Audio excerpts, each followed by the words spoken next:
Tonight on Crypt Tidbits, we have Nate Elwell, and Jason has joined us again tonight as a surprise co-host. Nate, thank you very much for coming on.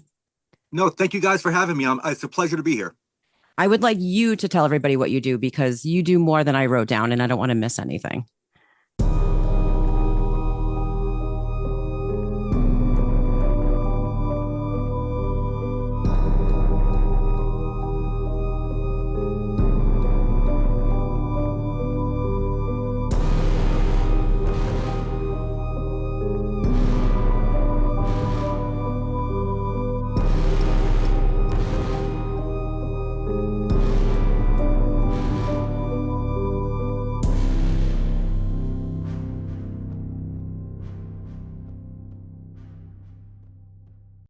So, as she said, my name is Nate Elwell. I'm the founder of the Southeastern Ghost Research Association out of Alabama, as well as the Newport Paranormal Society here in New Hampshire. I have 18 years experience in the paranormal, and my main focus right now is I go through TikTok, I find supposed paranormal videos, I dissect them, I break them down, and I give natural, honest, plausible, alternate explanations for what you're seeing in the videos. I also run a YouTube channel where I go through and I download paranormal applications from the App Store. I test them out. I tell you how they work. I give you my own honest opinion, and I actually have a book on that coming out by the end of 2025. What are the applications you've tested recently?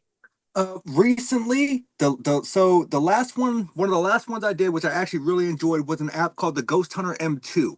It's put out by the creator Michael Weber, and Michael Weber actually went and watched my review, and he enjoyed it so much because I gave honest critiques, and I told him, straightforward. There's certain tools in here that aren't needed. Not every ghost hunter or paranormal investigator carries around a barometer. There's no reason to have that in the app. You're taking up space that you could use for something else. And so he loved my review so much, he actually sent me a free copy of his Ghost Science M3 app, which will be on the second season of the app test. Oh, that's excellent. And you prefer the apps to, say, like a digital recorder or anything? Oh, no. No. Oh, okay. No. I am kind of old school. The whole reason I started the app test thing was because so many people have the disbelief that paranormal applications can capture paranormal activity. But if you sit here and think about it logically, there is probably more sensors within your smartphone than any other device on the market. So if your phone can be moved, because there's some things that have movement sensors, you have a small speaker in there.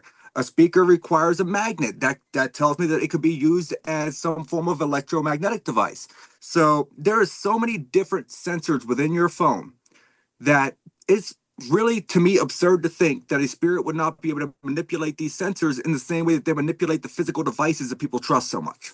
So while we're on the lines of talking about tools and apps and stuff like that, is there any tool in your repertoire that you like the most? Is it your cell phone, or do you prefer any of the other tools that you bring along with you?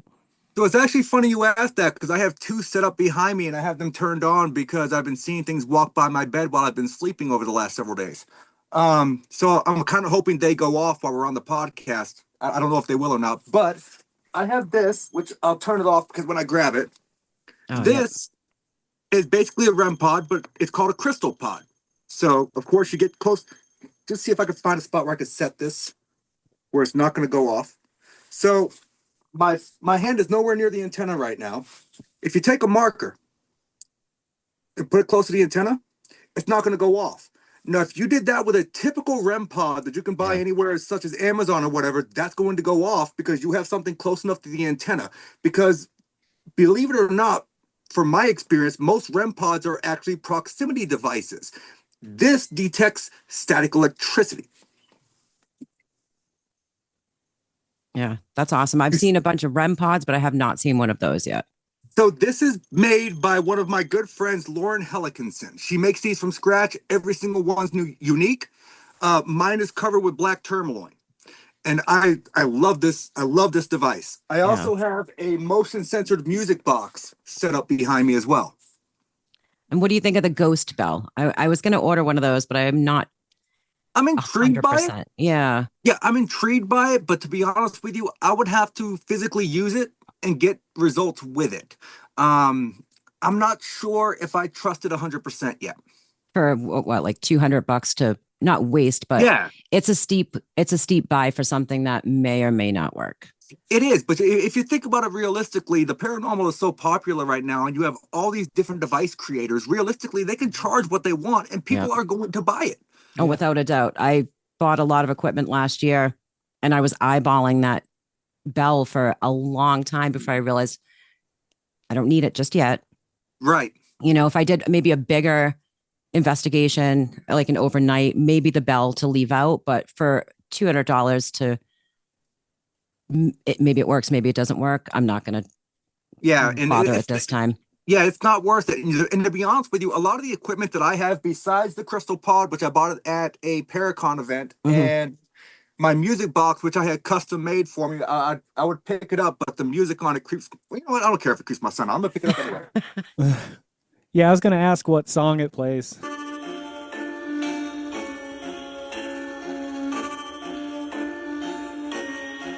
So could you imagine being in a dark room and that going off? Yeah. Out of nowhere. Yeah. Yeah. But it's 100% custom made. It's got Newport Paranormal Oh, very Society on it. nice. Oh, I nice. custom chose the song, and it's got a 180-degree field of view coming off the front. Now, the reason I don't realistically trust these devices is not because I don't think they don't work.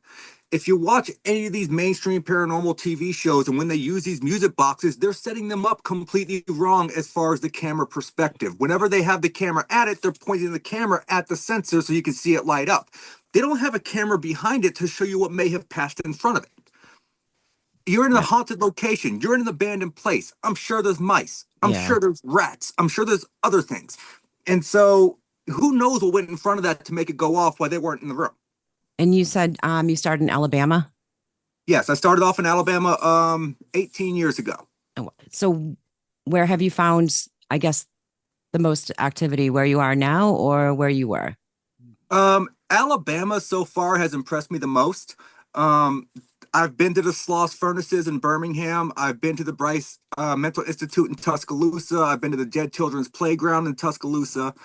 I have been to the Castillo de San Marcos, which is the oldest Spanish-American fort in the United States. I've been to the Ponce de Leon Fountain of Youth Park.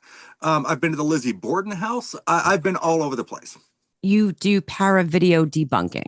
I do. So how does that, I guess, people send you videos, or do you kind of grab a video and you're like, let me just check this out because it seems a little far-fetched or sketchy? Well, it's a little bit of both. I have had people send me evidence of their own. And typically what I do is if someone sends me their own evidence, I'll do what I call my breakdown of it. And I send them the video personally first to make sure they're okay with how I did it. Because I'm not out there to disrespect anybody. I'm not out there to say, hey, you're putting out fake evidence. And the people get that misconstrued sometimes. I am out here simply to offer alternative natural explanations. That's it. And some people have gotten riled up because I send them something and they're like, oh, well, you weren't there. I understand that I wasn't there, but I'm telling you what I'm seeing based off of my experience. I won't post the video if you don't like it, and I won't. Oh, see, that's nice of you, at least. If I had, I think, caught somebody faking evidence, I wouldn't be as nice, I think, to not post the video. Well, for me, the typical thing that I come across is people who are, quote unquote, sending me fake evidence. They don't realize it's fake. They don't know what they're looking for as far as lens flares, refraction, reflection. There's so many different aspects within video. The low light film quality can cause you to see all kinds of things. Visual pareidolia. It can cause all different havoc. And when I send them the videos back, and I give them my opinion, I have had a few that said, you know what, I agree with you. Please go ahead and post it. Yeah, that might be comforting maybe to some people that if they're taking a video inside their house and they're hearing things and they don't understand it and they do have kids and they're uncomfortable, then you can say, look, sounds like that's water running. Sounds like that's your pipes. Right. And let me tell you, I on Facebook, I have had people post pictures of evidence and I go on and I give them my opinion and they get so mad. In my 18 years of doing the paranormal, I am a firm believer in do not put your evidence online if you do not want somebody to give you negative and or constructive criticism on what you're presenting. Yeah, don't put anything online if you're not expecting that these days. I watched a lot of your breakdowns, and I have to wonder what is the percentage of ones that you actually feel are unexplainable or actually paranormal experiences? So out of all of the videos that I've done, I think there is a total of 6, and I've probably done well over 100 videos now. Wow. I think there is 6 on my channel that I have no idea what is going on. And one of them was actually shared to me by a good friend of mine, Mr. David Childers. And yeah, it's got like this weird misty figure that comes across. I think he's in some kind of bunk in a an old fort, I believe is what he said. And you see this mist come across, and then it kind of dissipates for a second, and then it comes back, and you can see it go through the wall. But what makes me believe it's not a filter is it doesn't conform to the wall like what I would expect a filter to do if you were adding in a layover. It literally seems to fluidly pass through the wall, and then it comes back in, and then it goes out the door. That's in. I don't know what it is. Yeah, it doesn't move the way it should if it was just kind of like you said, a filter, if it was smoke, if it was weather related, anything like that. Right. Yeah. Yeah. And it doesn't. Like, I don't know what it was. And people don't realize, when I do these videos, I painstakingly do it. A 1-minute video takes me about 3 weeks to do because I sit there and I go through it with my finger on my phone, scrolling through. I do every single video frame by frame because I'm looking for the small details that people may miss. Small film jumps, which would tell me if there's a cut and splice there and edit. Or I'm looking for the shine of a monofilament fishing line, or I'm looking for any form of manipulation in the video as far as blurriness and color discoloration to tell me that there may have been a person in a green screen suit. I go through and I look for everything plausible, and it takes a while. Have you done that with anybody that is kind of like famous in a sense, like a bigger, have you watched any of the shows and been like, you know what, I'm picking this apart. It doesn't look real to me. As a matter of fact, one of my favorite shows to do videos on is Paranormal Caught on Camera. Really? I have probably done 30 episodes of videos that were featured on their show that they claimed were not explainable. And they're explained. You do a lot of Paracons, so you have the one in May. Yeah, I have I'm sorry, it's not May. May's a different one. So September? May 17th and 18th, I might be going to Penhurst Paracon over in Pennsylvania. July 12th and 13th, I'll be at the Connecticut Paranormal and Horror Convention as well as the True Crime Convention. They kind of combined it, and I like it. July 18th and 19th, I'll be in Wisconsin at Broadhead Manor doing the Paranormal Rockdown. September 6th and 7th, I'll be at the Maine Paranormal and Horror Convention. And November 15th and 16th, I'll be down in Salem, Massachusetts doing an event there that I'm not yet allowed to release. Excellent. I might be going to that main one, so I'll meet you in person there. That would be awesome. Yeah, that one looks very interesting. I've gone to cryptid festivals. I've gone to overnight investigations, but I have not gone to a paranormal convention in a whole, as it will be. And you've hosted one. And you've hosted your own. Oh, yeah. I thought you said I posted one. I was like, yes, I've hosted one. Yeah, so actually, as of right now, it's in the tentative phase. We have not picked out a date, but I'll actually be putting on my own convention this year at some point in October. In New Hampshire or? In New Hampshire at the very haunted, very historic Newport Opera House, which was built in 1802. It burnt down twice and they rebuilt it. It used to be the old jail as well as the old courthouse. Wow. That's excellent. I'll have to keep that date open and go take a ride up there. As soon as I have the exact dates, I'll be sure to shoot you a message. I'll let you know. And if it's open, you're more than welcome to come. Your ticket's on me as my guest. Oh, thank you very much. That would be exciting. I can't wait until the main one too. That one looks. Oh, I'm really looking forward to that. There's going to be a lot of great people there. I'm really looking forward to meeting Jeffrey. Jeffrey, I'd love to see his museum. I think it's going to be a great event. And for you're doing a speaking event there? I am on Sunday. Do you get to pick your topic or are you part of a panel? I'll be honest with you. I'm not exactly sure what I'm going to do yet. Because most of the public speaking events that I do, I just kind of go shoot from the hip style. Okay. I get up there and I try to get the crowd involved because I feed better off the crowd. If they're asking questions, I'm a more interactive person. I don't want to get up there and talk about myself. To me, that's just boring. So I want to hear what the crowd, what they want to hear about. So if you have a question, raise your hand, ask. Because if you get up there and just bore everybody, then they're not going to invite you back. Everybody who's listening, make sure to write your questions down and bring them to Maine. Yes, please. So being so close to Massachusetts, have you ever done any research in the Bridgewater Triangle area? Oh, the Bridgewater Triangle. You got a little bit of everything there. You got the Yeah. Yeah. Puckwudgie, you got Bigfoot, you got UFO sightings. As a matter of fact, the Lizzie Borden house actually stops on the bottom right corner of the Bridgewater Triangle. And so many rumors, so much lore about this place. And if I'm not mistaken, in the Freetown Fall River State Yep. Forest back Yep. in the late 70s, early 80s, there was actually a satanic decapitation there. Mhm. And yeah, I love that place. I've besides going to the Lizzie Borden house, I Hmm. have not yet been anywhere near the Bridgewater Triangle, unfortunately, but it is somewhere I definitely want to go. We'll have to bring you along the next time we go to the undisclosed location we went to a few months ago. I can't say the name of it because it's a personal friend's place. Fair enough. Very active in the sense of EVPs. Nothing's moving, nothing's walking around, but we did a lot of call and responses there. It's funny, the Bridgewater Triangle has a lot of cryptid background. It has a lot of everything, the Puckwudgies, everything. It does. It's got a little bit of everything, and Yeah. it's just a unique place. Yeah. And when you go and you look at the United States, there's multiple places across the United States that have these so-called triangles. Mhm. There's one in Michigan. There's one down in Florida where you can find the skunk ape and all other kinds of things. There's one in, I think it's Kentucky. Like they're all over the place. And then of course you got the most famous one, the Bermuda Triangle, which it's really saddens me that nothing seems to disappear there anymore. No, that seemed to kind of die out a little bit, I think. Yeah, It The did. triangle kind of shifted. Yeah. We were just talking to Jason Kenzie earlier this week, and he brought up the triangle he has, the British Columbia area.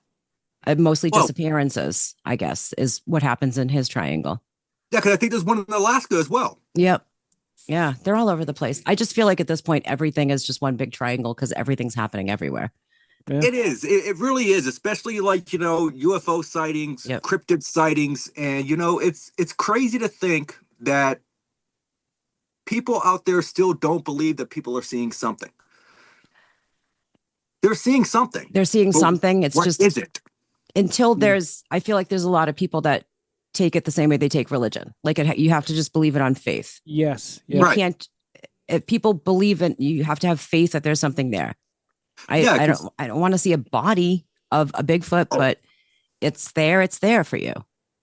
I mean, but realistically, if Bigfoots are like humans, what's to say that they don't bury their dead? That's why we've never Yeah. found a body. Mm. Yeah, or Well- take them with them like they used to Well, do what- in like, Or what if they're cannibalistic? oh yeah, that's a good theory also. Yeah. Mm. That's why you don't see any dead bodies or bones around. We should start doing that as humans. I mean, that would save us a lot of Cannibal? time and energy. We'd get mad cow disease. We'd get Jacob Crutchfield disease. We can't. Oh, wow. I mean, I'm sure if you cook it right, I mean, it'd be fine. Yeah. You're Yeah, good. it's just like pork. It's just white meat. So other- how do other- you the other white meat, the other one? How do you prepare for your own personal investigations? So a lot of the investigations that I do, one of the reasons I think I'm not very, per se well known in the paranormal is because I don't put out any of my videos. I don't put out any of my Mhm. evidence because when I do investigations, 85% of what I do is residential stuff. Yeah. So I don't do this for money. I've said it multiple times on every platform, my TikTok, whatever it may be. I don't do this for money. So when I go into a location, I ground and center myself. It's my form of spiritual protection before I go in. I don't drink a beer, period. I won't smoke a cigarette for 48 hours before an investigation or 48 hours after. And I don't do that specifically because I feel like the substances that you put into your body can actually attract energies within the location itself. So you want to go in as pure as you possibly can, similar to how a priest prepares for an exorcism when they fast for a week beforehand. So similar concept. I have to ask you because one of your breakdown videos you had mentioned a shadow person, and I had a personal experience. One of the very few paranormal experiences I've had in my life. I was sleeping over at a friend's house, and everyone was in the kitchen. And I walked by this hall, and I saw this. The only thing I can explain it as is almost like the sign, like you see on a bathroom stall, the man and the female. It ran halfway through the hall and looked at me. It was just a black shadow. and I heard its laughter in my head, and it ran off. And to this day, it's the only thing that I can really put my finger on and say, I know I saw that. What, have you had any experiences with this? And do you know anything about them? Because I know nothing about them. So shadow people are interesting because no one really knows if they're a ghost. No one knows if they're, say, some form of elemental, or they could even be what's called a tulpa. They could be a thought form. So realistically, no one knows what they are. The most common ones that's been seen is the Hat Man. Everyone's heard of the Hat Man at some point, I'm sure. And but they come in various shapes, various sizes, various aspects. Some of them are darker than others. Some of them appear almost a grayish color. But from my experience, I have known people to say that they seem to, I guess you could say, imprint voices telepathically, which would kind of explain as to why you heard the laughter in your head. But it would also tell me that if it didn't, in a way, approach you and it kind of ran away, I would see it as a more playful entity, or more benevolent. It wouldn't be anything, that's going to hurt you. As far as what they are, realistically, there's so many different ways you can go about it. It could be a ghost. It could be an elemental. There's always the plausibility of what I like to call the time slip theory, where you just happened to cross the hallway at the perfect time and you caught a sight into a different time frame, but you couldn't see it clearly because the situation and the circumstances just weren't perfect for you to be able to see the figure clearly, so it appeared as a shadow. Yeah. It wasn't at your house? No, and I mean we've had a lot of experiences. Taunton is almost smack dead center in the Bridgewater Triangle, and my mother used to speak about this girl who would come into her room, sit at the end of her bed, never caused her any harm. She had no fear of it. It was comforting in a way. The same apartment I saw the little kid run by in? Yeah, yep. Oh, why didn't you tell me that then when I was freaking out in your kitchen? Thanks. Sorry about that. Thank you. So if you won't mind, do you guys think, size comparison wise, if you guys have talked about this, size comparison wise, would the spirit of the child that she saw running match about the height of the shadow person you saw? No, we've never actually talked about this before. I didn't know you had that experience. Oh yeah, it sticks with me, and I'm surprised. It usually brings me to tears every time I think about it, because it didn't feel dangerous in any sense of, whatsoever, but it scared the hell out of me more than anything I've ever experienced in all my life. Like, I just remember it, seeing it. It stopped, and we were aware of each other, and that laughter, like you said, was very telepathic. Like, it wasn't out loud; it was in my head. It ran into the darkness, and I never saw anything like it ever again. The one that my mother saw was probably more of, I imagine, some kind of a spirit or something, and probably more, life size than this thing. See, what I saw in your house was a definite child. Ah. Yeah. Like human shape, form, not a shadow person. Like, I thought it was your daughter. Yeah, and that's when my curiosity comes in of, did you guys possibly see the same entity, but the circumstances were better for you to see it more clearly than what he had seen it originally? Yeah, maybe I was on the right plane for it, getting food out of your kitchen at that point. Yeah, she disappeared for, I think we were playing Dungeons and Dragons at the time. Yes, we were playing D&D at the time. And we all of a sudden it hit us, like, where the hell did Jess go? And our friend Corey, I think, found her just in the corner, just couldn't move, and was just so scared. But yeah, but this entity that my mother spoke of, it never induced any fear whatsoever. Well, no, I wasn't. This didn't induce fear. I was just scared. I didn't expect to see that in your house. Yeah. So, primally, my body just backed up and sat on the counter and get this, they left me in the room for they were 45 minutes before they realized I was gone. So we were busy. But yeah, it happens. Yeah. No, Jay's house has always been kind of like a little mecca for that. In Taunton. Taunton was very, I don't want to say creepy. I mean, it is what you make out of it. Like, all experiences you have with the paranormal don't have to be creepy. No. They're just unexplainable, I guess. Mm-hmm. But your house was creepy. I'll use that term for your house. I mean, if it's in Taunton, if I'm not mistaken, there used to be the Taunton State Hospital down there. Yeah. And so Taunton is very steeped in history as it is. So it wouldn't shock me if something was existing within the area of that house or even on the property. Yeah. Mm-hmm. And even through Taunton, Canton, Stoughton, Brockton. That was all part of the old Taunton Turnpike. Right. Mhm. So a lot of people, spirits had been moving down the turnpike. It was the only from what Boston to the Cape, I believe, was the old Taunton Turnpike. Something like that. Yeah. Yeah. And a lot, and it was like a Native American throughway or causeway at one Yeah. point. Well, and you think about all the things that happened with the Native Americans and the settlers from, England and Europe and whatever and whatnot. Like, obviously, there's a lot of bad history there to begin with. Anawan Rock and all these areas that are clearly, a hotbed for activity. Yeah, Oh, without a doubt. And your house was right smack dab in the middle of it. Really was, yeah. It's the perfect place to be, in my opinion. Yeah. Well, not at the time, but maybe looking back on it, there was shadows. Yeah, see, Like, my bedroom window currently overlooks the oldest cemetery in Newport. So is that where you think that you're getting the apparitions from in your room, or? no, I think that the apparition in my room is attached to the clown doll that I have in my closet. Okay. He stays in there. I leave him in there. Well, I brought him out for a podcast actually Tuesday, I think it was. And I won't even touch this thing without dousing my hands in holy water afterwards. The 6 times I've tried to get rid of the doll or give it to a friend of mine who specializes in collecting these kind of things, something goes wrong and he can't get it.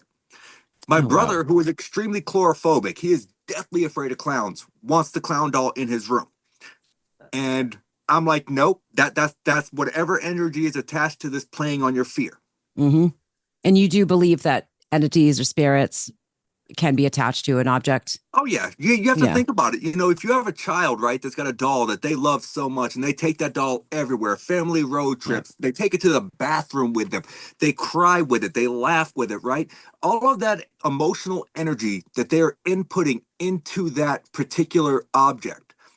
I don't see any reason, just as a house or a battlefield using the stone tape theory would not be able to contain the energy that someone is inputting into it. Oh yeah, that makes sense. Totally. Yeah. Which having the doll doesn't scare me per se, because I don't think it's gonna hurt me. It likes to try and play games sometimes. I mean, having objects that have energy attached to it doesn't bother me. I have a piece of probably about an inch thick privacy glass from the men's violent ward at Medfield State Hospital in Massachusetts. I've got a vial of soil from Vlad Tepes Castle in Romania. So having things like that, it doesn't bother me whatsoever. Physically, I know there's really not much it can do, but like, you don't think mentally it would be affecting, or mentally for sure, because when I was living with my ex, the first time I ever brought the clown doll into the house, which for the record, it's her fault I have it in the first place, because she saw it sitting on the side of the road. She told me, and I'm like, creepy clown doll, let me go see what that's all about. So I drive up there, I knock on the door. There's 2 teenage females answer the door, and I said, hey, curiosity, what are you guys doing with this clown doll that's out here? Is this like a road decoration? And I got cut off by an old lady screaming from the other room, saying if he wants that goddamn thing, he can have it. Oh, wow. So they were ready to get rid of this thing. Yes. And I was like, done. So I walked out, and I went to pick it up, and I didn't realize that the back of the case was open. Now, here's the thing. The doll is made of porcelain. It fell out face first onto a curb. If it hit face first, you would think, being porcelain, the face would break, right? No, the left foot broke. Oh, wow. How big is this? Like, about this big. The case itself weighs about 35 pounds. I thought for some reason in my head, I'm thinking of like a 2 foot, like, I don't know why in my head, I was like, this is going to be a large ass doll, but no. It's I would say 2 foot accurate. Yeah. That's about accurate. I can send you a picture of it after we get off the cast. I'll throw it up. But what made me firmly believe that there was something attached to this doll was my daughter came up from Florida. My daughter is kind of like my protege. She's into the paranormal like I am. As a matter of fact, she's the reason I started debunking videos on TikTok. So it was her idea, and I give her full credit for it. Oh, that's awesome. But we brought the clown doll in the house, and we were doing paranormal applications tests. That night, we ran 3 different applications. We ran the Eye Ovilus, which was put out by Digital Dowsing, which I trust Digital Dowsing. They're a great company. We used the Sono X10 Spirit Box, and we used the Ghost Hunter M2, which I was speaking about earlier. So Ian is not a common name.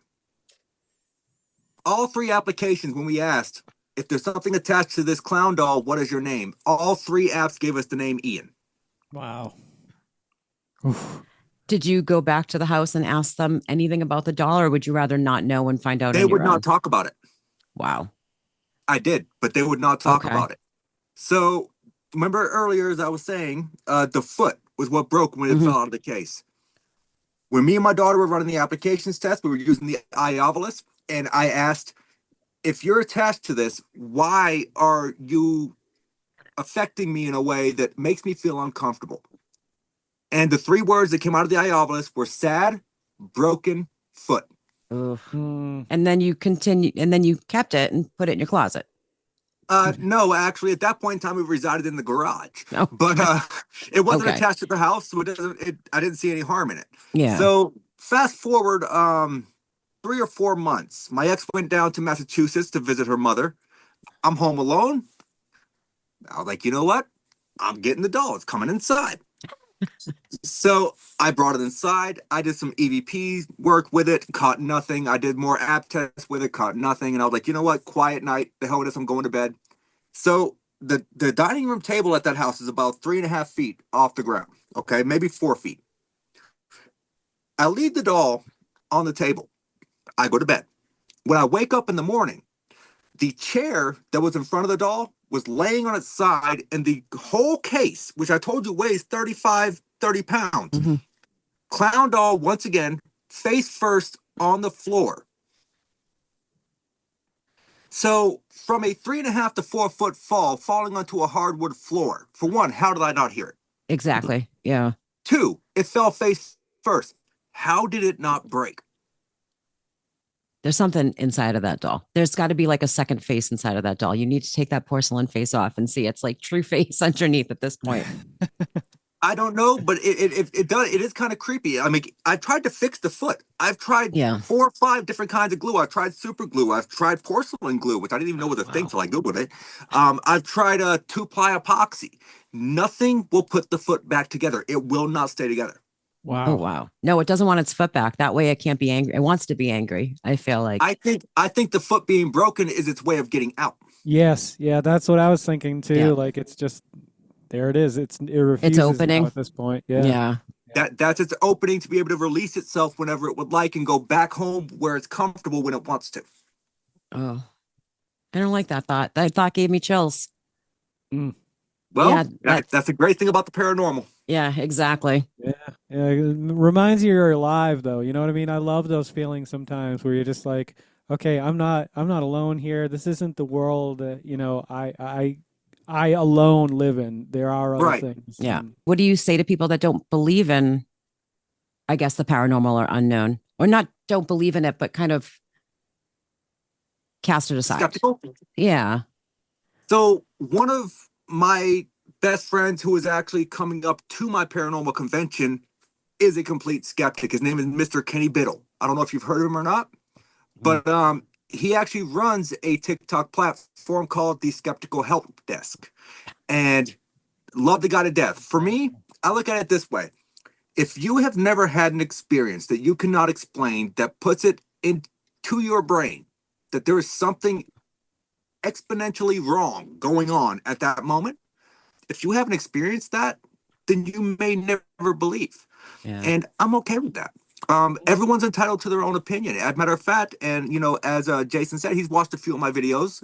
At the end of every video, I literally say, "That's just my opinion. What's yours?"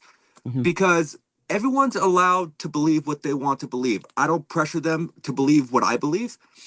I am a hardened skeptic, but I'm also a firm believer because of what I've experienced. Yeah. It's funny to think that somebody has not had an experience. It is.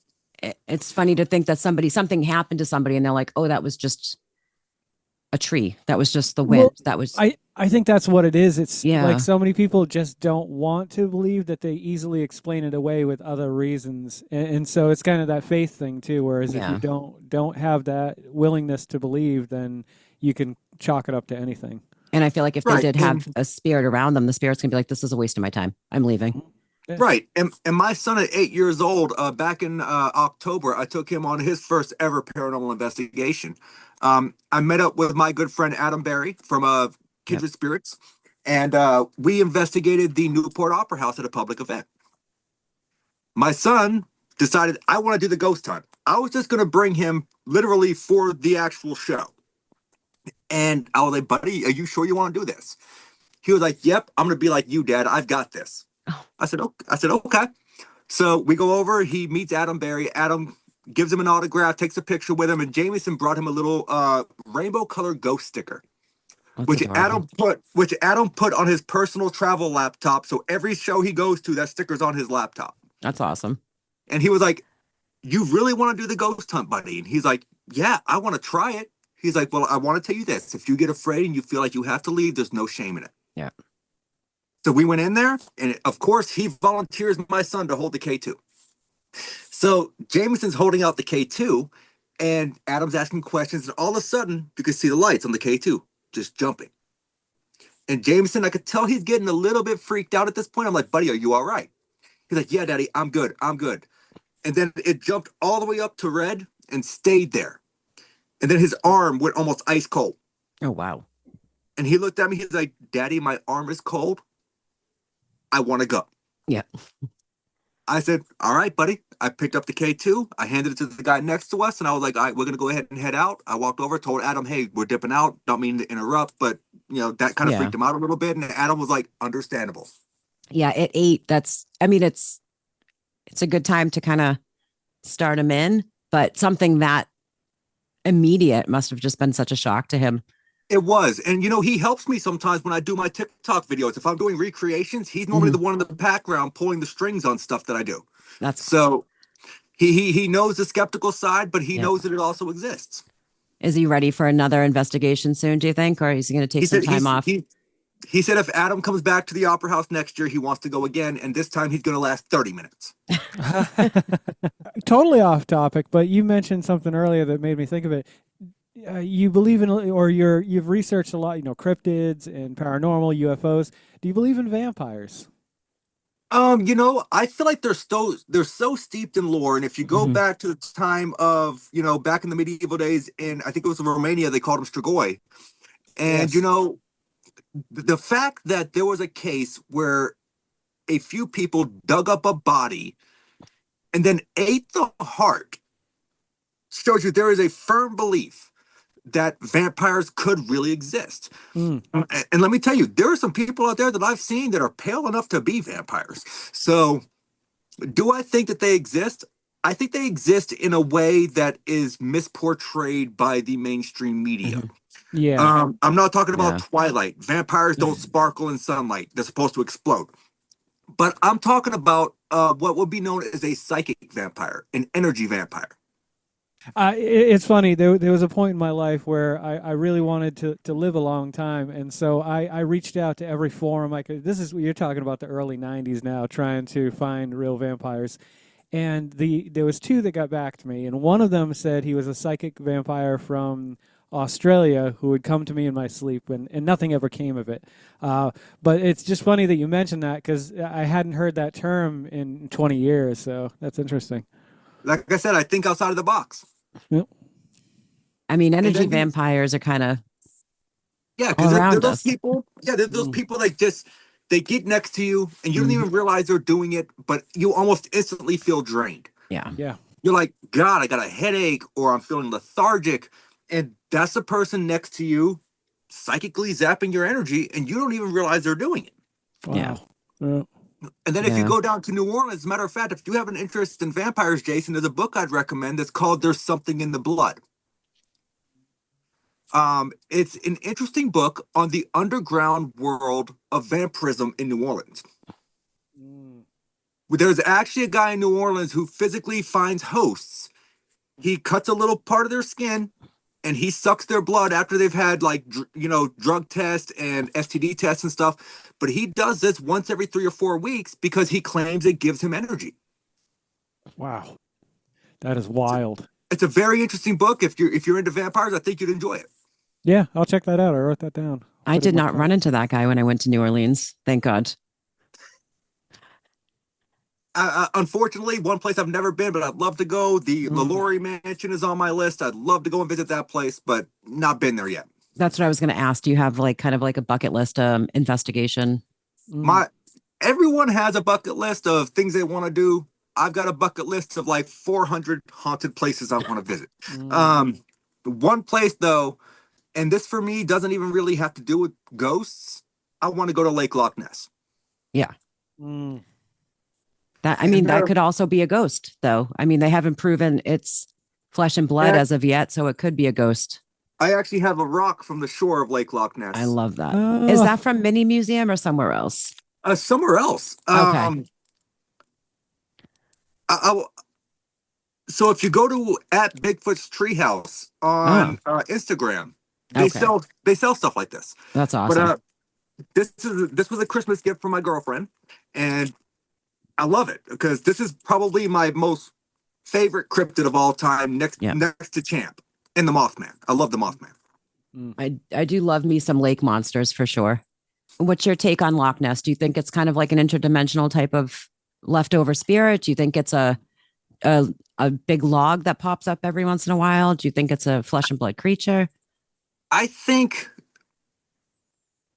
and I would have to research the wildlife in Loch Ness, okay? I don't know if sturgeon exists in Loch Ness. They do, yeah.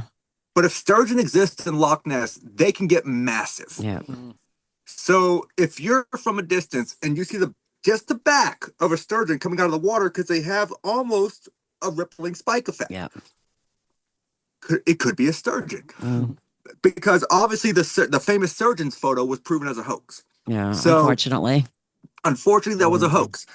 But could it be a log just based off of the movement of the water and the choppiness? But what about the times that the water's not choppy and people have seen something?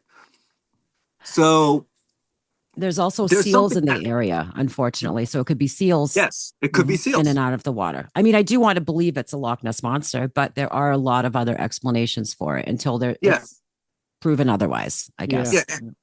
And I don't feel like it would be a plesiosaur as they assume, because considering it's a very carnivorous creature, if you go by the dinosaur facts or whatever, I feel like if anyone went into the lake, they're going to attack boats. They're going to attack people. Why are there no reports of this creature attacking people? Yeah. Right. Like large mass disappearances in the loch. Right. And the same thing goes for Champ. The same thing goes for Ogopogo. Yeah. Why are there no reports of mass disappearances?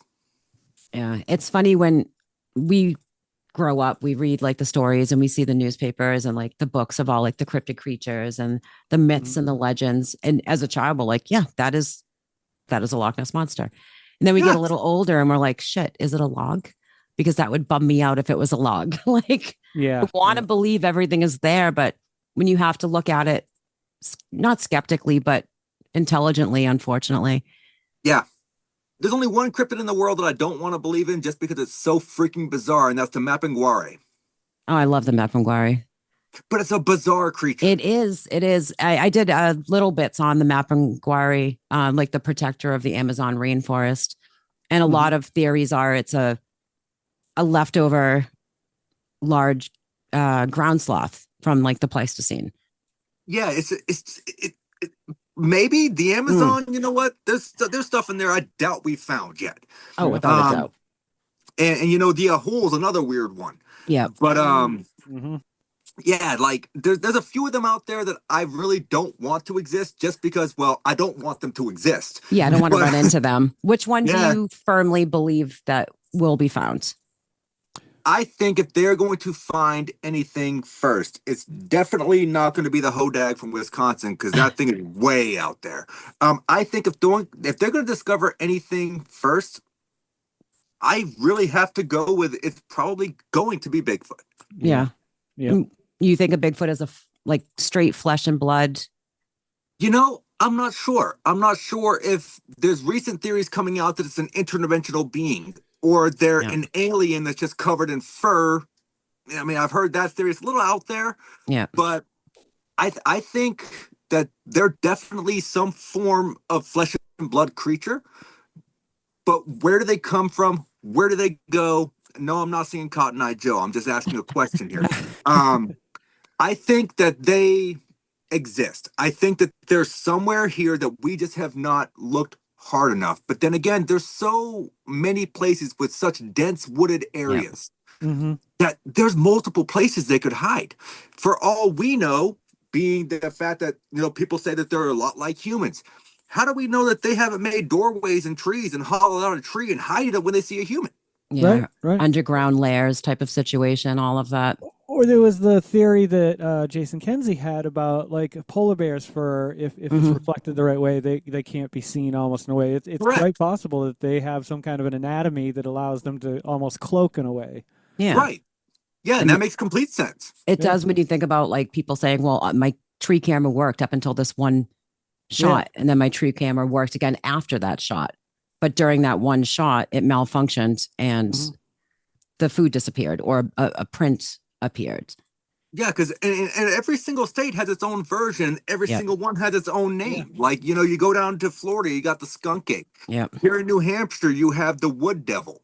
Of course, you have the legend of Boggy Creek, the Boggy Creek monster, one of the most famous documented cases in history Yeah. of Bigfoot, next to the Patterson Gimlin film.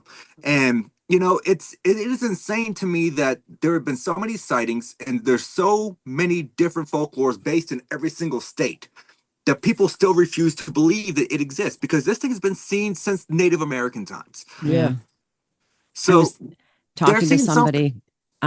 They had called. She had grown up just knowing them as the Watchers. I was talking to somebody a couple weeks ago. Yep. So I mean, it for us that was a Bigfoot. For her, those were just the Watchers in the woods.